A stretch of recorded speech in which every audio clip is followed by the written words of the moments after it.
I think for his LeBlanc pick against the Kassadin, I think it was okay for the early game. It's a very risky strategy, obviously, for Fnatic, but it paid off for them in the early game. The reason they lost the game was not due to not having a double teleport situation.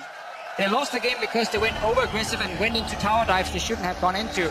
And KOO got kills, Smip got kills from it. That was where it went really wrong. Obviously, it didn't help not having double teleport. But as I said before, I like Febvin running teleport because it means Fnatic doesn't have to go all in the early game, and they can play more for late game as well.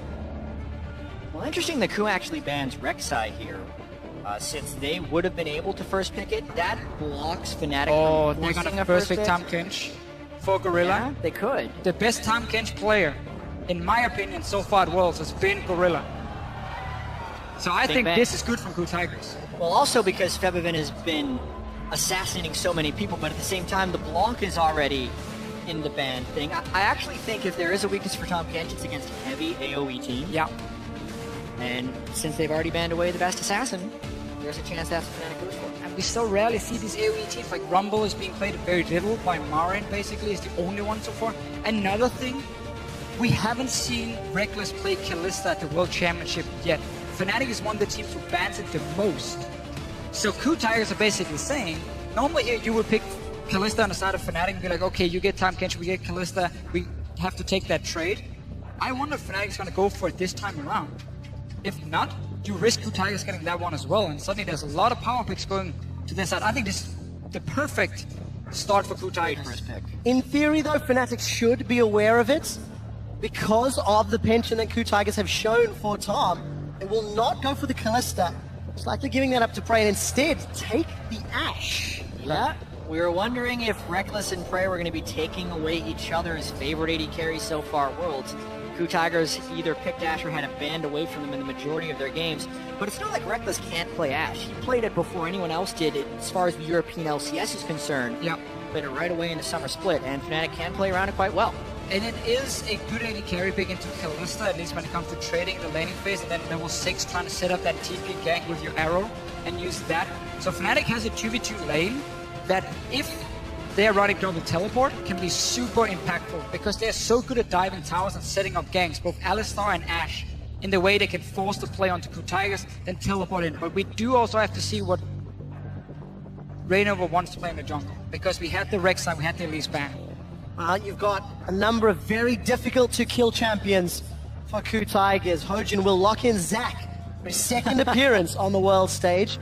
Kalista to follow. And the next question as well, Fnatic, will they leave that counter pick for Huni in the top lane or for Febvin in the mid lane? These next two will give us that answer. I would prefer to see counter pick for Huni in the top lane, because it's very important you can win that lane, so you can transition that pressure to the bottom side where you have your Ashe and your Alistar. Azir would be a fine pick, fine blind pick, in my opinion. Kassadin might come in against it though, which is a good matchup, but you can still push him down to tower. I actually like Victor a lot more. Mainly because of how good KOO is at Victor. Now, KOO did play Azir in the group stage, but as far as the summer split was concerned in the LCK, he was 0-6, and I think this denial pick provides a little bit more value. I think Azir and Victor generally fulfill the same wave clearing role, with Azir having slightly better assassination, but Fnatic only wants... Oh man, they go for Azir anyway. So, they only want the AoE damage. The thing about Azir as well though against the Zac is when Zac drops in towards you, if you can try and shoot him with your own wall from the Azir, you can stop a lot of his crowd control from happening. Obviously you have to be very, very good, and Febvin has played a ton of Azir before and has shown good moves with it. I also just think he's basically saying it, I want to pressure this mid lane. No matter what you're playing, I'm going to push him. I'm going to push him because Skarner is a jungler. In terms of 1v1, he's pretty strong. Like when it comes to skirmish, especially if he can fight around the crystals for himself. Ganking wise, pre-level 6 though, he's pretty useless. We've seen Skarner once before this tournament, and it left a whole lot to be desired. And we'll see how good that Impale will be. On the bright side, you have double the value. If Tahm Kench swallows somebody and you impale a Tahm Kench, You pull two people. You pull two people. Yeah. Next level. I mean, it could be top lane Skarner if they want to surprise us, but KOO Tigers will be denying Skarner any chance of Impale. Smeb will run Fiora and say, I dare you to pick Riven. And Kuro will round out the composition with that Vigor. I really like what KOO Tigers have put together. A few things though about KOO Tigers comp. again, it's going to be so much about Gorilla on this Tahm Kench because we know KOO wants to run teleport in the mid lane. Ashe is an AD carry who try to full stay in your mid lane to run cleanse. If you don't do it, obviously you're very open to get an arrow in your face and then the team fight starts and you die instantly. That's where Tahm Kench comes in once again. So we might actually see the Skarner pull back that Tahm Kench when he's eating KOO or Prey and then kill both of them. Yeah, I think that's honestly the idea they're going for, but that gets blocked a little bit by the Veigar pick because if KOO is very patient with his event horizon, he can basically wait for Skarner to run in, and even if you pull him for a suppress, you're still trapping him in there as far as being able to get out of the cage. This has been his pick against Riven. A challenge has been issued, and Riven is the answer. We all wanted this matchup to happen, and there's split opinions on who should win when it comes to players and when it comes to champions. There's been a perception in this world that it hasn't been about 1v1s or out playing each other in lane. That is what the entire top lane has been about here at Worlds, especially in Fiora and Riven matchups, because it completely depends on the mind games between Riposte and the 2 CCs that Riven has to throw out. That is it. Not to mention the jungler pressure, the rest of the other pressure, but we will most likely see a solo kill with these two guys in this game. Especially also because we're seeing two junglers who prefer to not be too active before that level 6 mark anyway, especially the Skarner on the side of Fnatic. So we might not get a whole lot of help for Huni up in that top lane. He's on his own. I'm more looking at Fnatic with this 2v2 lane on the bottom side, the Ashe into the Kalista, heavy CC lane. You run teleport now in Febiven as well. We just talked about how him on control mages, it gives Fnatic more ways of playing. Outside of just we gotta go and assassinate people all the time and we have to play super aggressive. They have late game insurance now as well. I'm looking for them to also try and make some plays around this bottom lane once Huni gets rolling. Well, let's see if Huni can get rolling. If he gets rolling, I think. The Riven versus Fiora matchup has happened once before, and it was Huni's Riven that was victorious. Will that hold true against Smeb's Fiora, which is significantly stronger it was against than KOO. his previous opponent? And KOO misplayed that matchup so badly already from level 2. Smeb won't make the same mistake. Let's find out as we load up for game 2. The hope of Europe and the Western LCS Fnatic on the red side against Korea's KOO Tigers. Margin Boo's been swapped out. The golden god of Zac. And Rainova is going to be playing around these crystal spires. Let's see how well Fnatic handle themselves, because this is a jungler we've not seen in Europe since Diamond ran it a very, very, very long time ago. Even before he got changed. Honestly, Rainover's put in a lot of practice on Skarner. It was one of his main champions in Korean solo queue, and it's interesting that he falls back onto the Skarner instead of the Olaf, when Olaf would have been able to run through the Veigar stuns, but I do like the idea against the Tahm Kench of still punishing him after he gobbles up an AD carry. This game is really fascinating right now. I also think it's super bold that Febiven is gone teleport against the Veigar, because if he eats an Event Horizon stun, he is completely dead. There's a lot to go on this. Well, it's one of these problems for Nazir, and you have. I look at it this way: when it comes to late game, would he stay alive anyway if he ran like Barrier or Heal? No, he would have to run Cleanse them against KOO, and I think that is an okay option. But right now, what Fnatic is aiming to do is trying to match that global pressure KOO brought in game 1 and say, you know what, that was a big problem. Let's try and fix it. I want to see how Reckless handles himself with that Hawk shot. Something that Prey has shown when he does play Ashe is proficiency not only with landing the Enchanted Crystal Arrow almost perfectly, and also keeping track of his opponent's jungler. So let's see how Reckless makes use of that ability once he ranks it up. I want to see what Huni and Arena was doing as well. They just took a camp together. They give level 2 to Huni. Normally what happens is you go down and give a few hits for the red buff, but you make sure that Huni doesn't take too much damage, because you want him to run into the top lane. You don't want him to recall and use his teleport, because what's going to happen now, you can see Smeb is doing exactly the same on the bottom side, is you save that TP. So in case the enemy top lane had used his to make sure the jungler got a better start, and to use potion less, you had that massive TP advantage for more potions and so on later on, which is very important. So both top laners are being set up for success right now with this start. And neither of these junglers are going to be doing an early game gank. That much is for certain. We did see some teams before Worlds would actually sacrifice others so the jungler could have faster item spike, go invade the enemy jungler, but with a specific matchup of Yeah. champions, it's the smart play to give their top laners the edge. But it's such a fascinating one-on-one because so many small things will be super important. One thing is that when Smith activates his E, he gets that slow on the first attack and then a crit on the second one. The first slow even reduces attack speed. So it's very hard for Riven to do Q, auto attack, Q, auto attack, Q. It turns into basically just spamming Q straight up because your attack speed slows so much. So it's very hard to trade one-on-one. Also, the riposte against the Riven. If Riven goes for the third Q, the very long animation, It's almost always yeah, riposte. it's so easy to riposte for Smith that he wins the trade. So a lot of Riven players won't even use that third one. And they're just like, use 2 and then bounce out. So it's very, very tricky between these two guys. He's already falling behind. He's used that potion. Every time we look up, Smeb is finding a way to hit that vital, keep the sustain up. Saying even in relevant on farm, but Hooney's wave will push away from him in the not too distant future. Now let's see how Hooney plays it. We can see Rainova already making his way towards his top lane. There's a chance Hooney... Ooh, that was a nice Q3 by Hooney. There's a chance he has to use a teleport early in this lane, or he needs early jungle pressure. If a counter gank were to arrive at this moment, if Rainover actually does attempt this, it could be disastrous. This is kind of a Hojin special. Smith enters up early, he gets into lane brush, and he waits there for a minute. And waits for the counter gank. But because of the way the recalls are coming in, I think Smith called him off. So we do see though in the mid lane why Fiven wanted this Azir. He wants to constantly try and push in this mid lane over and over and over. We looked at him as a better mid laner than KOO, at least in the laning phase. And that's what he's gonna try and take advantage of. But bottom lane as well, when there's a Tahm Kench, it turns into a farm lane. It's very, very difficult to make any aggressive plays because he will just eat that 80 carry or he will be super tanky himself, so you can't really kill anyone.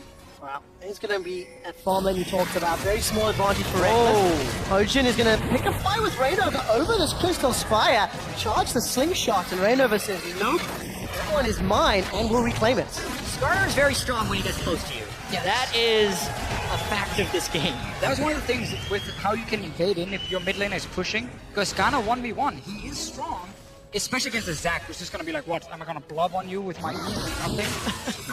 He's already done like half as much Great damage as the riposte from Smeb. He will, however, get stunned, and all of a sudden, Hooney turns it back around, forcing Smeb to blow his flash. That's really big, especially since Rainover's already doing the jungle invading. Hojin's going to have to be fairly careful early on in the matchup. And again, we see the strategy for Fnatic, always making sure Rainover can play aggressive, has a jungler he can outduel the enemy with, have a mid laner who's chopping the wave. So it's a good setup right now for Fnatic, but it was the same in game 1. Even though they were just even faster and had even more aggressive lanes, that was not what won Fnatic the game. Because they didn't win. Nothing. Funny enough. Nothing won them the game. But it wasn't what lost them the game either, it was the bad calls later on. Now, Hooney and Smeb again going toe-to-toe. They're not going to find the follow-up vital. Falling a little bit behind in CS, but the wave is pushing towards him. And likely some info on Hojin's jungle path means that Hooney's got some free time up here. You know what people used to have like best Riven NA? I feel like it's more exciting to watch Fiora versus Riven.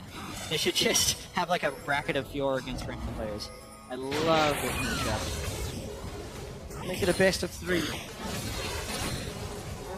He's level 6 here and they know they have to flash down. But Smeb is also level 6, which makes this super dangerous. There's a grand challenge available. Kuro TP to middle, as did Featherman, so there's no support elsewhere. Gentlemen, It's all about first the tower riposte here. dive. Fnatic are 10 for 10 when it comes to securing first bloods. They're looking for number 11. Rainover forced to flash away. Tower shot will not be enough to kill him, nor will... Rainover's got... This it. Look at Kuro, who's coming up through the jungle. Hooney still wants to get it. There's going to be so much trouble, and Rainover fires the fracture. That was so close. Just by Hooney moving a bit closer to Smeb on the way out, he threatened a potential second dive, and Smeb was like, okay, I can't risk it.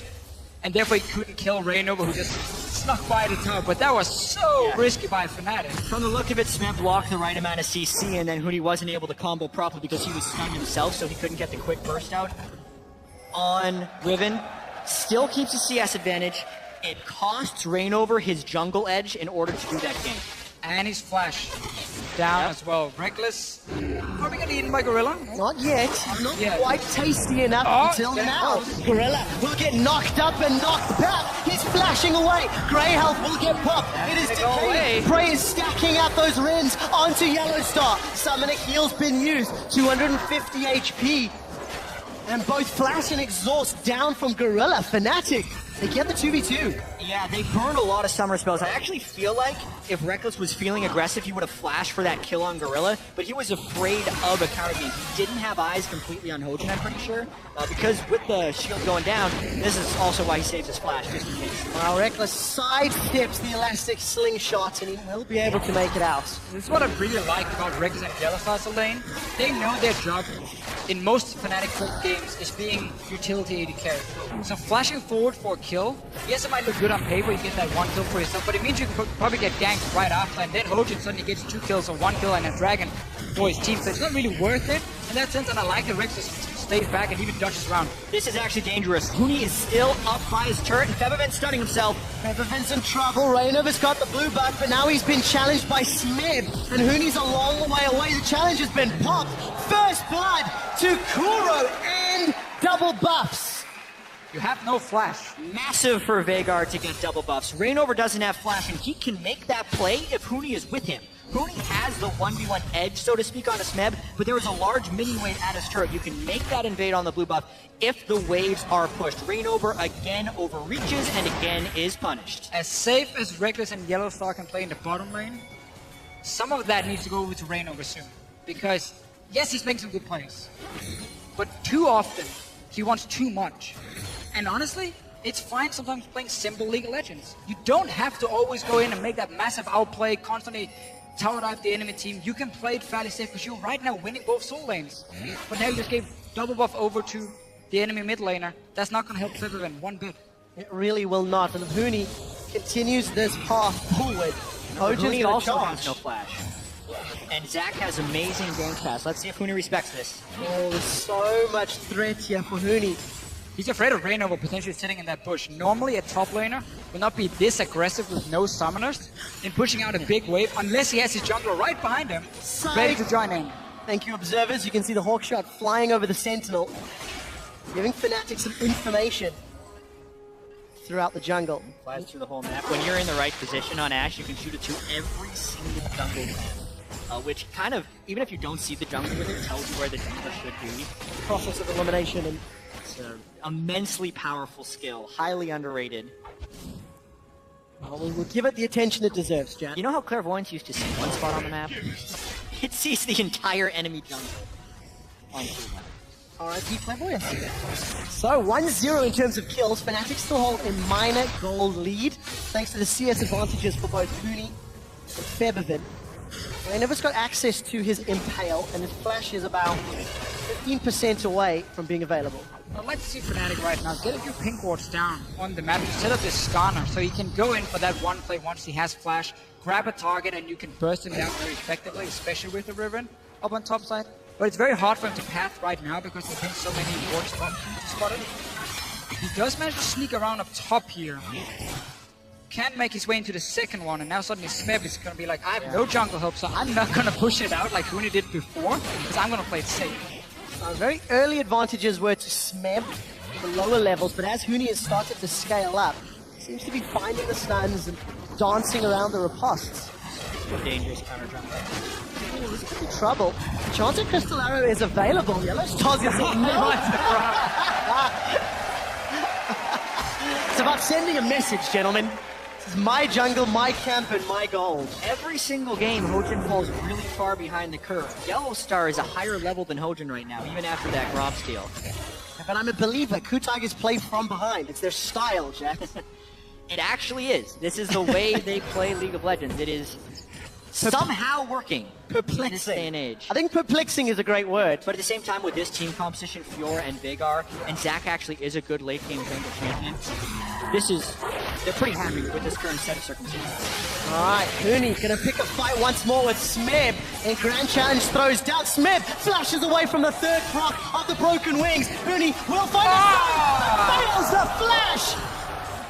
And Smeb will be smiling with that one. Remember the solo kill we talked about? That was probably going to happen in this game. It was right there, but it could have been outplayed by Huni. He had his flash when Smeb did not. He dashed towards the wall, but he failed flashed the thickest wall in the game, that when the pressure is on, we see players miss. If you no pressure, you make that flash every single time.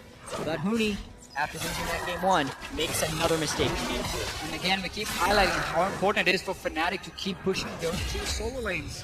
right now. You had a kill for Vega in the mid lane because of Reignover's invaded on blue buff. You have a kill top lane now for Smeb and Fiora. KOO Tigers is in a way better situation than last game, where they did outplay Fnatic in the later stages of the game. They looked to be exactly the same, just not fall as far behind. Yeah, and we have to see how Fnatic responds to this situation. In the past, Cooney has been known to tilt after making a mistake. They've already lost the first game, which puts your mental edge on, puts your mentality on a little bit of an edge. Here, failing a flash over the wall in a matchup he should be winning, how much does Cooney want to make up for that play right now? Because in the past, he has overcompensated and fallen into a giant pit of tilt. But we'll see. They're still close in this game, and they still have a composition that's been winning. Well, both teams are in a situation where they can't really force any ganks because there have been so little vision in the enemy jungle. So they don't know where, if Skarner's hiding somewhere, if Zach is hiding somewhere to counter gank. There's no teleports available at the moment, so if you want to make a jungle gank, this is the time. But once again, because Reignover got burned before with the blue buff, he's not been invading since. He needs to get in there now and get a ward down at least in the opening of KOO Tigers jungle. Yellowstar's doing the same to try and see, okay, can we spot the jungler and pull off again? Because if Zach shows topside, you can gank that bottom lane. You have double CC, you have an Alistar to tower dive. It's obviously difficult against a Tahm Kench, but it might be one of the plays you can pull off. You can see Hojin sitting ready to counter gank, as we just talked about. He doesn't want to go aggressive because he has no idea of where Reignover is, unless you spot him on that one ward near Raptor. Well, also, Hooney's not giving him the opportunity. So Hooney is not trying to make up for the death he just suffered, and instead is playing very passive. But with the range on Zach's elastic slingshot, he's only level 7. He spent a lot of time hiding in a brush. How patient is Hooney actually in this lane? Oh, let's take a look. That slingshot was being charged, but Yellowstar's the man that's in a little bit of trouble. Gorillas pop that Grey Hell shield. And Hojin will get some of the cooldown back. Hooney is dancing with death. He'll dash out. And still so close. Hojin's Such a waiting. patient bait right here, because you would expect him to jump in after that last play. Hooney's still suspicious, though. And Hooney makes that alive. Can we just give full credit to Hooney in this case here? Normally, he would have gone all in for that one-on-one against Smeb. Said, I'll get it back, man. I died before. I will get a revenge kill. But here, he played it super safe because his own jungler's on the bottom side, taking that dragon. So he goes, close enough. Good smite from Reignover. But he knew, okay, there was no backup for him. He just had to sit super far back and wait. Let his team make some plays on the bottom side of the map. I still want to see them use this Alistar and Ashe to create a pick. Needs to get back up eventually, though, because with that play top lane, they do get for mid lane, then. Oh, there we go. Yellowstar flashes the baby cage, knocks Kuro into Reignover's waiting hands. Nevervin sends the soldiers for the kill. The ultimate displacement from behind your mid turret to the middle of the lane. Nothing Kuro can do to stop that one. Good counterplay by Fnatic. They did lose their tower top while securing middle. And Hooney's going to get funneled that big wave. But there's one of the plays Fnatic could make away from Hooney. That's again when Fnatic run compositions where they can make plays on the bottom side, they tend to not rely 100% on Hooney snowballing his lane. So even if he does fall behind, you can make a play elsewhere. They had controlling bottom side because Zach was sitting top, great invade in. Very little you can do as a mid laner when they're coming between two towers and knocking you so far back into the lane. You can't just abandon that because then you will lose tower anyway. So Kuro left in an impossible situation. Fnatic gets at least a tower. Well, still keeping themselves relevant as far as Fnatic are concerned. They got that first dragon as well, so it'll give them a little bit of an edge as the game continues to progress. And Reckless was left alone in that mid lane. Praying Gorilla shoved the wave up, but Reckless has played far enough back to not be a threat of anything else. His tower only lost 10% of its hit points, so starting to see the Ashe build up towards an Infinity Edge, starting to slowly gain more and more strength. And honestly, I want to see Fnatic continue to play around this bottom side of the map. Zach is not going to duel the Skarner in the one-on-one. Alistar is a very safe support to invade with as well because of his ulti, his natural tankiness, obviously. So you can go into this bottom side jungle of KOO Tigers and take control of it. Meaning that Kuro, sitting on this Vega in mid lane with no tier 1 tower now, he has to sit a tier 2 tower and wait for minions. That gives full mid control for Fnatic, and then you can set up a dive on the bottom side. And I will also say, the emphasis is on Fnatic to make a play. Because KOO Tigers, they have a game plan. We're pretty sure how they're going to execute it. Smeb is going to be split pushing. They're going to try and group with the rest of the team.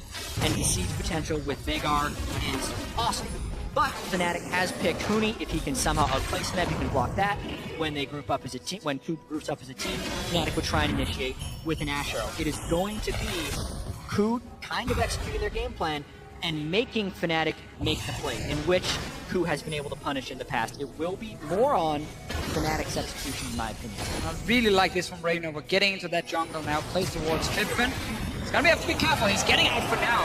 Wow, Febiven makes it out, and they commit Kuro's flash, as well as the Abyssal Voyage. That was a lot. It was a 5-man gank and a flash on their most priority member in team fights. That was way too much. This is kind of the reason KOO doesn't make plays very often. And this exact same thing happened against KT Rolster, where KOO invested so much, but it didn't work out. I just really like Fnatic's focus on this bottom side. I know I keep repeating it. It's because they haven't done it a lot. They see the gank happening, and also what happens here is Flippin had already killed the wave all the way down to the tier 2 tower of KOO Tigers, so even though he was forced out of the lane, there's no minions for KOO Tigers to just push to take mid town. They'll be like, oh, the minion's already dead.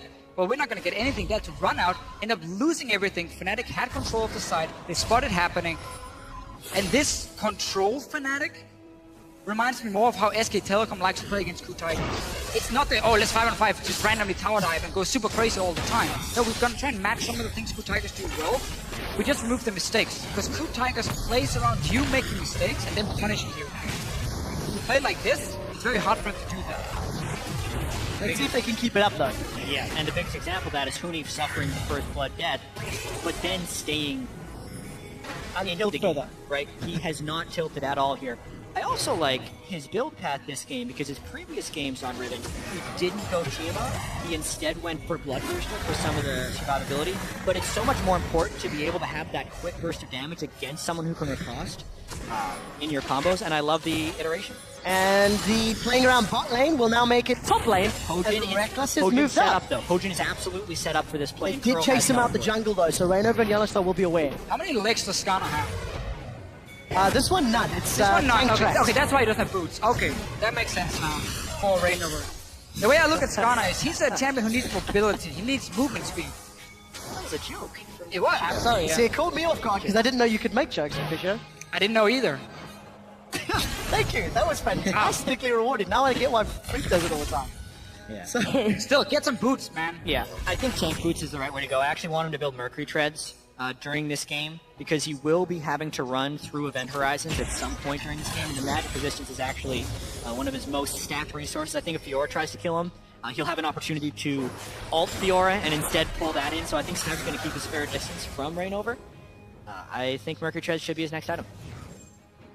teleports are up for all 4 players that currently have it available, and Reckless, hang about in that bush for a little while longer. That top outer turret for KOO is very, very low on HP, and things are just starting to feel a little edgy and nervous up here. Well, still, Hojin is reading the situation correct. He's always nearby. Same in the last game. So when that massive gank could happen, he's waiting.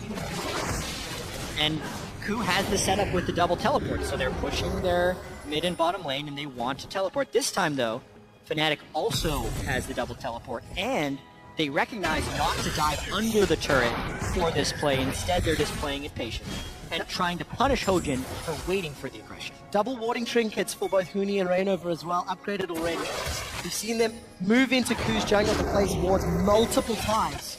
Reckless and Yellow, they really want to get this last tower. It's a couple hits away, but this is quite risky. Gorilla's being chunked and Praise going forward. Teleport's coming in here for KOO Tigers as Yellowstar throws up the Unbreakable. Reckless will find the Ash Arrow onto Kuro, but it will not be enough. 2 members of Fnatic down at the cost of 2 teleports for KOO, and KOO are not stopping. Credit to KOO there for turning aggressive, not reacting to Fnatic.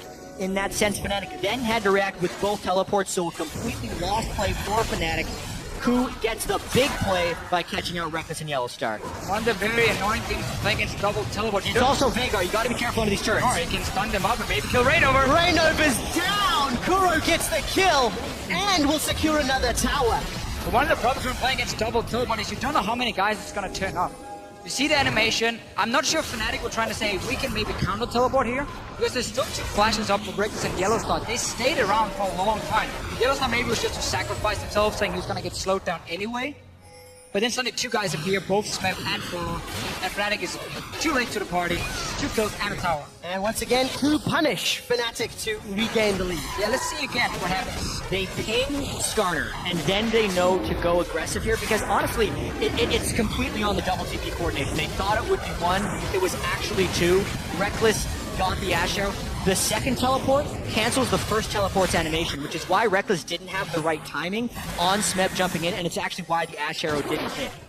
So really, the double teleport on the same ward is my favorite use of the double teleport, and it works out perfectly. We'll give them another tower, 5 kills to 1, but Fnatic, you have to praise farming from Huni and Febiven, keeping gold very, very even. 300 difference between the top laners, 100 difference between mid laners, and that was a little close again, but Smite secures it. We've seen this one before.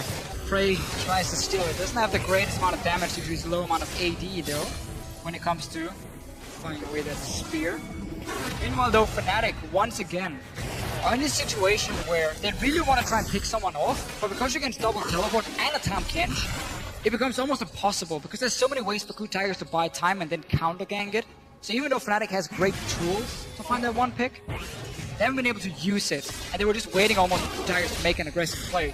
Which is funny enough, something KOO Tigers have done before when they have pushed all the way back. They try and go for that double TP to turn it around and buy some time. And this time it works, and for Fnatic that flawless style of play comes into a little bit of question.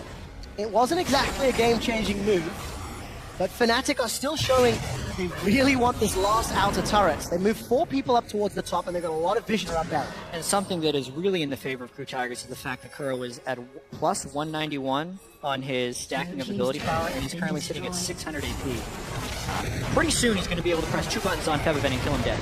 This is in trouble. Rain over in Yellow Star. They've got quartz out. Unbreakable Will's being used, and Hojin is trying to bounce all up in Reckless's face. Smeb is challenge down, but look at Hootie. He gets obliterated by Kuro. Rain over's in trouble. Baron Pit is where Yellow Star's trying to escape. He's forced to flash over the wall.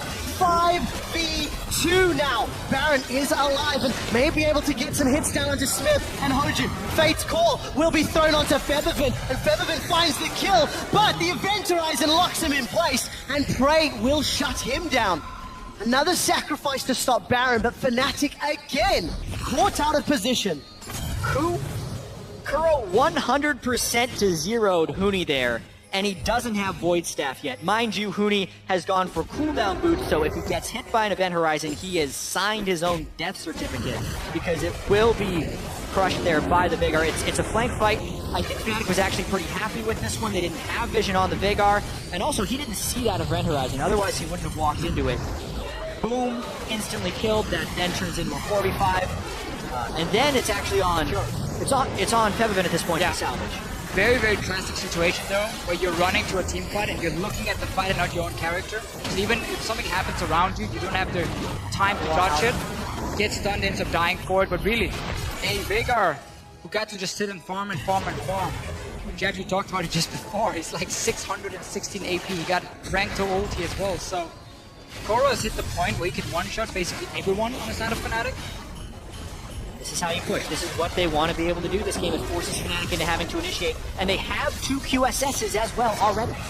It's so much more difficult for Fnatic when Rainover cannot even pull somebody in. Luckily, for Fnatic, Gorilla on that Tahm Kench does not have it yet, but we've seen supports pick up QSSs in the past. I think it's good on Tahm Kench. If it is in a situation where you feel like you're going to get CC so you can't save a carry, I think QSS is perfectly fine to build on him. But Fnatic, again, they keep looking for that one pick. But because Tahm Kench is also in the game, if it's not landed on him, he will eat that guy. And that guy will then get out. So KOO secured themselves another tower. Hojin is charging up the slingshot. Yellowstar's gone forward. Reckless is in trouble. He's got no flash, but he's managed to back away. The Dark Matter drops and tags Fnatic. Rise the Sun Disk is what Febiven yells. There's something to fall back to, but Smith is trying to fight Huni on the backline. Gorilla's grey health will keep him alive a little while longer, long enough to take out Reckless. Huni looks for one back, doesn't find it. Double kill for Prey as Huni gets one on the way out onto Kuro. 2 for 3. That fight was all started because of preemptive usage of Event Horizon. That is a spell pretty much everyone is playing around in this matchup. Kuro used it, it didn't hit anyone in the instant, it expired. Fnatic decided to jump in for the fight. That was a really back and forth fight, and Febiven nearly peeled off as much as he could before Fnatic, and because he died, basically while channeling his last soldier auto attack, it turned what could have been 4 deaths on KOO's side to a 1 fight. Because you just see how Fnatic always trying to focus one target together with the Ashe, with the Azir. But then what's going to happen is Gorilla is going to stay so far forward. Nobody wants to hit him because he's just an annoying time Ken's up in the front line. So he eats Hojin, make sure he doesn't die in the start of the fight, and he gets picked up by Prey. And notice how well they coordinate this one. There's two carries from Fnatic standing next to each other, down on the bottom and just outside of your screen. Smeb obviously playing well on top, but those two carries get locked up. Again, it's Gorilla in the front line, making sure his carries can get in there, deal the damage they need to win the fight for his team. And it's so difficult for Fnatic to kill this front line because it's a Zac with his passive and it's a Tahm Kench. For Fnatic, keep running out of options. Great play by Smeb's Fiora, 1, 0, and 8. Should have lost so much damage in that previous fight. KOO have got control of the Baron Pit. They've got wards all around. And teleport advantage to Fnatic as Huni has his where Smeb does not. That's why Huni's probably pushing out that bottom line. Yeah, still only 4 kills being able to get manufactured by Fnatic. KOO is doing a much better job this game of maintaining their early game, and now they get to absolutely execute their strategy, especially once KOO gets to Void Staff. I think Fnatic's window will close. Huni probably has to get like a Hexstringer or something that maybe could save him. If he gets his own shield and a Hexstringer proc to avoid getting one-shot by KOO, otherwise he will have no impact in these fights. Well, Hawkshot sees it.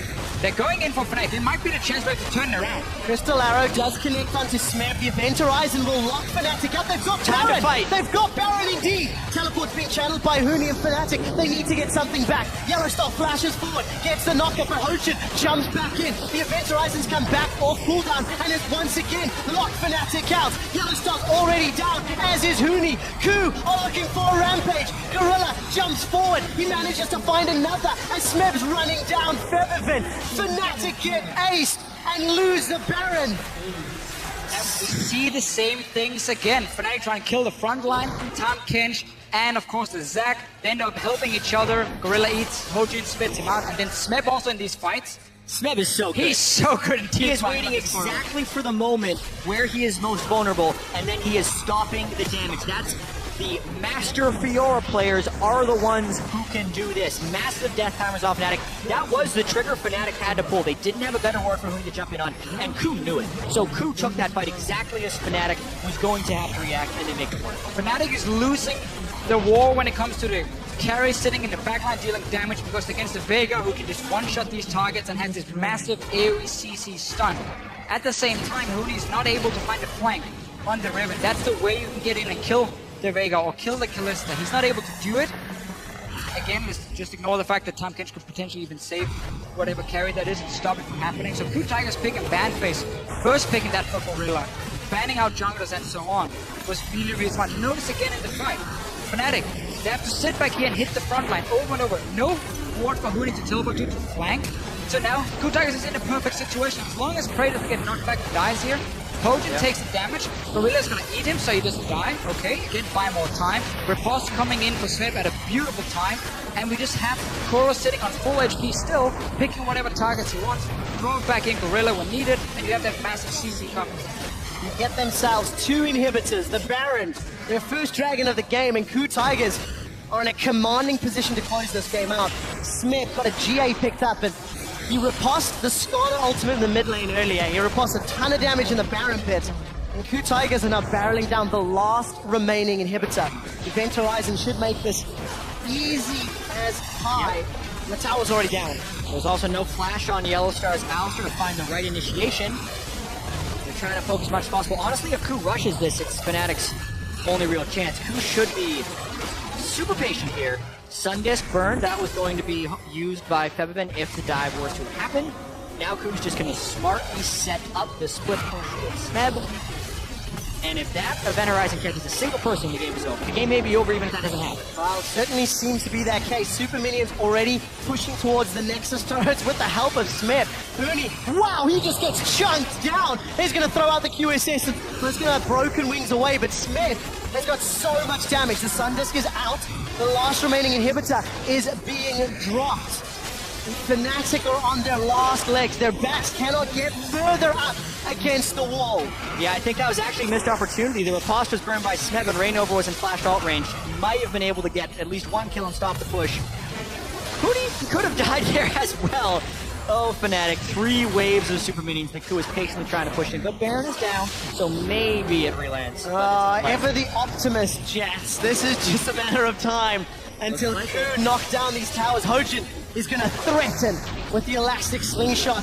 Huni gets away from the event horizon, but Nexus turret number 1 is being dropped. Hojin doesn't even need to jump in. Reckless has got the enchanted crystal arrow. He's not thrown it yet. Huni's looking for Kuro, and he finds it, but at the cost of his own life. The Emperor's Divide will throw KOO backwards, and Play's being tagged by the soldiers. Another Conquering Sands needs to get sent out. A nom nom nom as Gorilla eats Smeb. Fiora's going to get away. No GA popped, and Fnatic, they stand to fight another day with 1 Nexus turret remaining. And you said it was over, quick shot.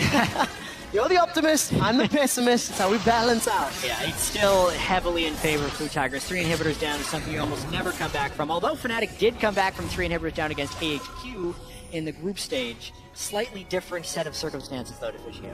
Yeah, I mean, everyone has done it before. He's trying his best to do it again, but this fight really was Huni finally getting a flash onto one of the carries from KOO Tigers. Gorilla wasn't nearby to save Koro, and he ends up dying. Therefore, the trade 1-for-1. Now that flash is gone for Fnatic, and they're still in this situation where super minions are coming every single lane. Round 2 approaching. KOO looking to go up 2-0. This would be so huge for them. This is why you bring in Froggen, though, if you're Fnatic. It's like, just kill these minions, man. Just farm. The emergency sub. That is your only way. Oh, Huni. Huni's in so much trouble. He's got no flash either. Valor will give some distance, but Kuro isn't going to channel the event horizon until now. Feathervin's caught out, and he's been bounced on by Hojin. The Impale's been used, and Fnatic have managed to find prey. Now Gorilla's too far forward. Kuro's going to fall. Huni's got himself a double kill. Gorilla's trying to run away. Rainover is going to get the movement speed from his W and try to chase him down. Fnatic have held strong one more time. Hawk shots him. Rainover wants to get him. Gotta land a skill shot. Well, it's going to put that chilling smite down. Rainover's going to carry on chasing with the crystalline exoskeleton. Longest chase ever. He lives. And Gorilla gets out. Fnatic again, though. KOO Tigers move close. They want to kill that last Nexus turret. And Fnatic get a few more kills. Again, onto the carries of the KOO Tigers. So, the beautiful team fighting where they were sitting so far back and making it impossible for Fnatic to kill them. Twice in a row now. Didn't work for KOO Tigers. KOO Tigers make a series of mistakes there. I think they were impatient. They did not need to fight that as early as possible. Azir is actually the best champion in the game at clearing 3 waves of super minions because his soldiers can hit so many of them at once. But even then, 3 waves of super minions in 32 minutes should take all of Feathervin's time, and if you're just waiting until he's focusing on super minions, you can then find the fight. But KOO pushed up a little bit too far, twice in a row, and now have to wait on the next Baron. Fnatic optimized the farming. Coming in with 3 lanes, pushing. You can see every single member for Fnatic is ahead in farm, even Yellowstone. Is it enough, though, for Fnatic to move out now? They have to win this fight around the Baron when they're walking into a river with 0 vision from the side of Fnatic. The only tool that they can use. And Koro can one-shot basically everyone. Kuro's got plus 300 AP at this stage. His Primordial Burst deals 1,500 damage before factoring in your opponent's AP. Hawkshot number 1, fired. Hawkshot number 2, fired as well. KOO needs to have a fight where he's able to use his spells. If that happens, I think KOO gets the game. Fnatic is going to try and stop that from happening, though. KOO actually pretty low from the Baron start. Will Fnatic actually turn on Baron? Teleports come in here for Huni. They have to because the Super's in the other lane. They're going to see how long can they play this out. Kuro and Smeb do not have TPs. Baron has now been started by Fnatic. They're trying to chunk it down. It's about 2/3 HP. KOO are looking to re-engage. The Asher is available. Baron secured by Fnatic. And Hodgins locked out. They've got Smeb. Smeb's GA's been blocked. Rainover and Huni trying to run the distance. They're trying to interfere. Smeb is down. Shut down by Feathervin. Event Horizon will stop this fight. 1-for-1 and Baron to Fnatic. Are you kidding me? Fnatic pulls out a miraculous fight, 3 numbers down, and they save their last Nexus turret. KOO Tigers tried to just wait for the super minions to take down the Nexus turret. But Fnatic rushed the Baron, got it as well, forced the fight. KOO Tigers were once again not able to properly set up their defense with this big front line because they have to rush into Fnatic. 2 dragons for 2. That's not going to be the big thing in this game, at least not for the next 20 minutes. It is now a winnable game for Fnatic. And obviously, they have no base left, but their inhibitors are back up, so if they do not lose another fight, their base is never fully reached. This is the moment where KOO needs to settle and go back to the split push. But this fight, let's go over it. So let's see again what KOO Tigers are trying to do. They get forced back very fun. Smeb is on his own now against 2 carries of Fnatic and goes down. Yellowstar even gonna go in to try and help.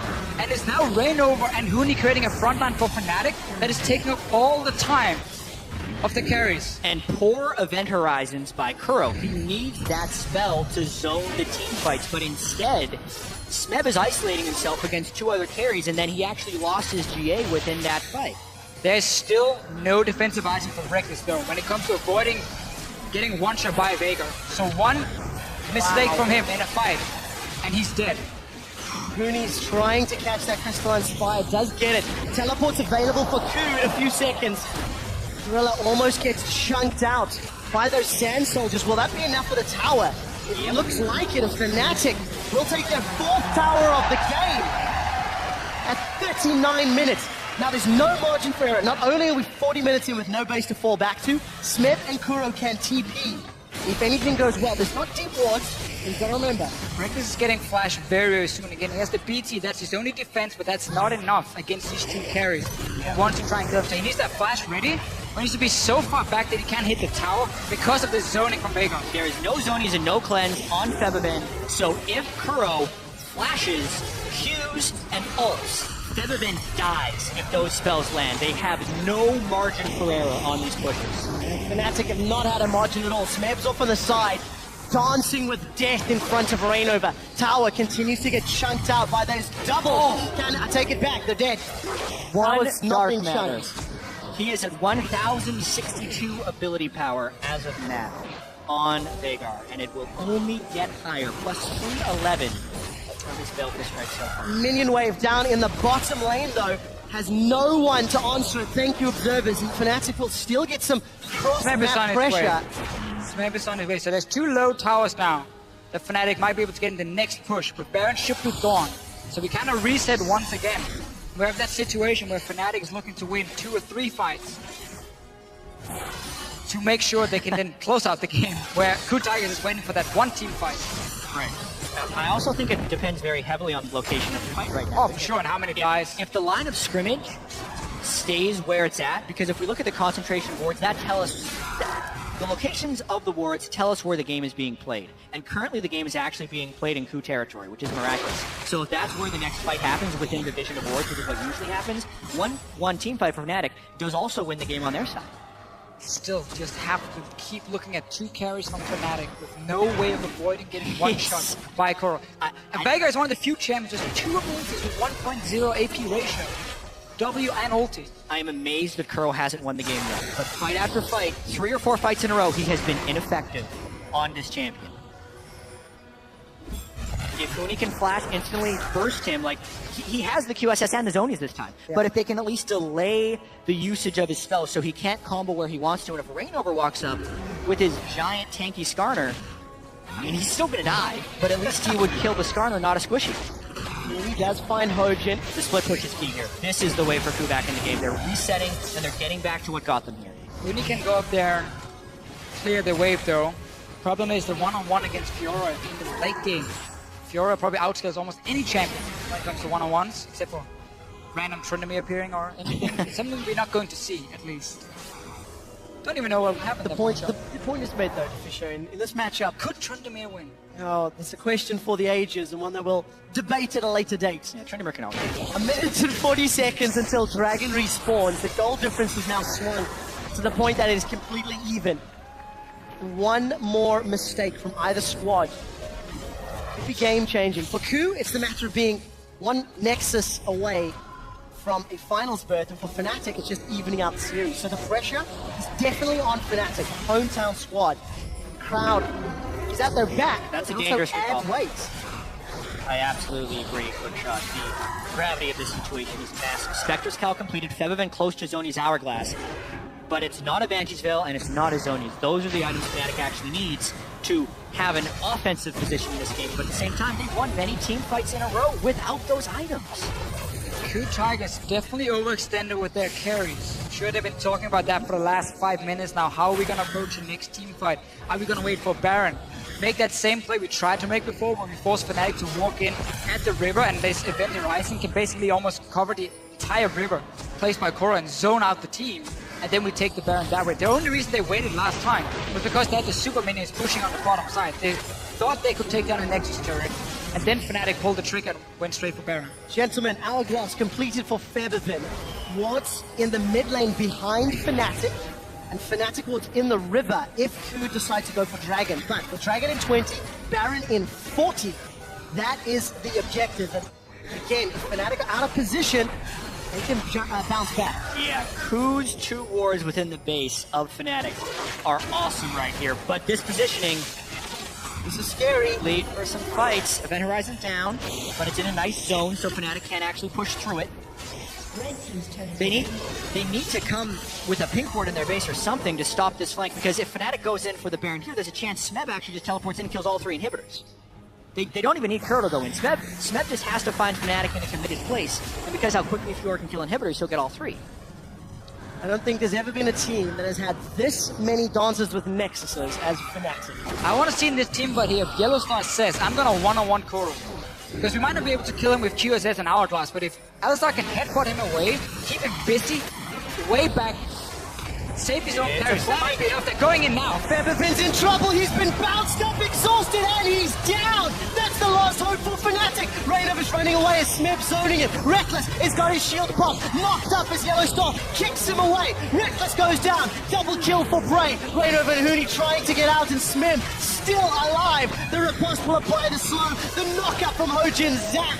And with Fnatic's base exposed, KOO Tigers find themselves another kill. Killing spree for Prey, and they're going for the Nexus. So much has happened in these first 2 games, but both games are ultimately decided with Feathervin dying in a fight without doing damage. He has played his heart out to keep them in these games, but he hasn't had quite enough, and this will be KOO going 2-0. The deficit was too big, and KOO Tigers are 2-0 against Fnatic.